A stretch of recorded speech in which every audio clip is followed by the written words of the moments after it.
Массажисты – это люди, которые занимаются мышцами. Под руками я ощущаю, что мышца сильно напряжена, у нее есть триггерная точка.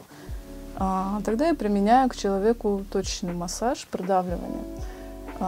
За счет эффекта надавливания мышца как бы расходится под моим давлением, и я ощущаю, что она размягчается.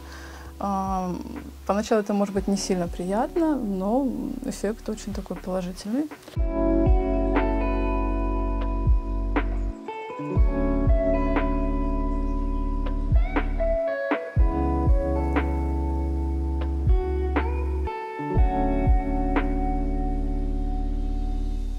Наверное, это все-таки с подросткового возраста у меня тяга к массажу.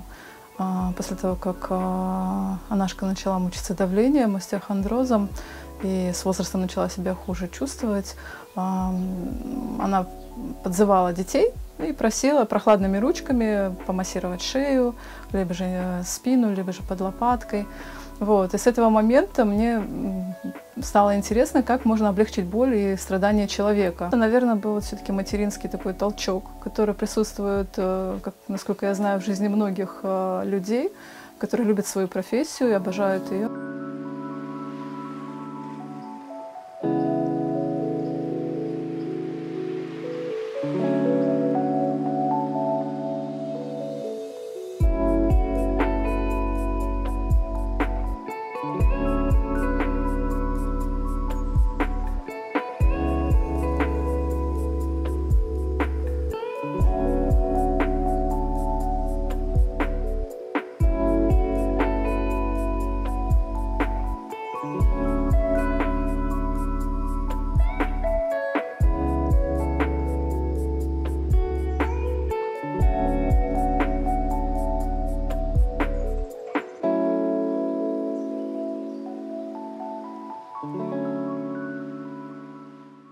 Я давно знала о такой практике, как хиджама, что это практикуется среди мусульманских народов.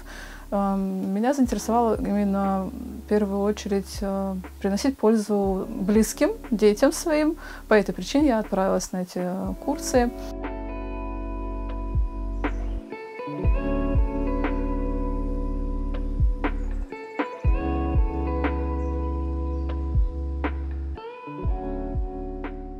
С помощью сухой хиджамы можно с легкостью лечить бронхиты, в тот период, когда нет температуры. Также можно, это оказывает дополнительный терапевтический эффект после массажа.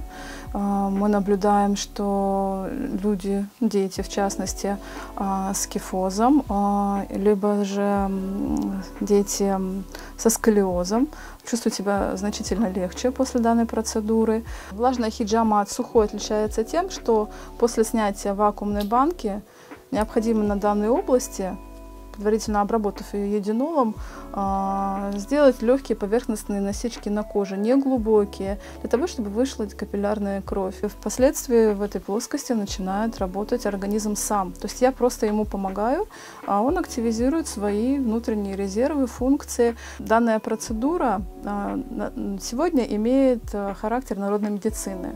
Но при пророке Мухаммаде, саллаллаху алейхи ва саллям, она использовалась чуть ли не как основная. Однако же не стоит считать, что это панацея.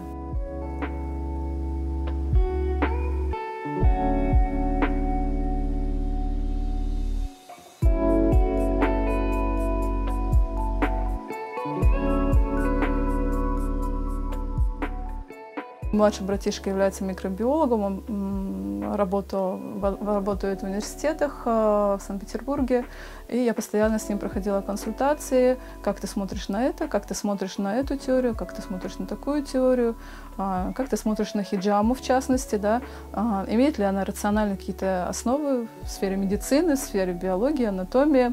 Вот. И все мои догадки, все мои вопросы, в принципе, он подтверждал, говорил, что это еще малоизученный факт, еще официальная наука долго будет изучать этот вопрос.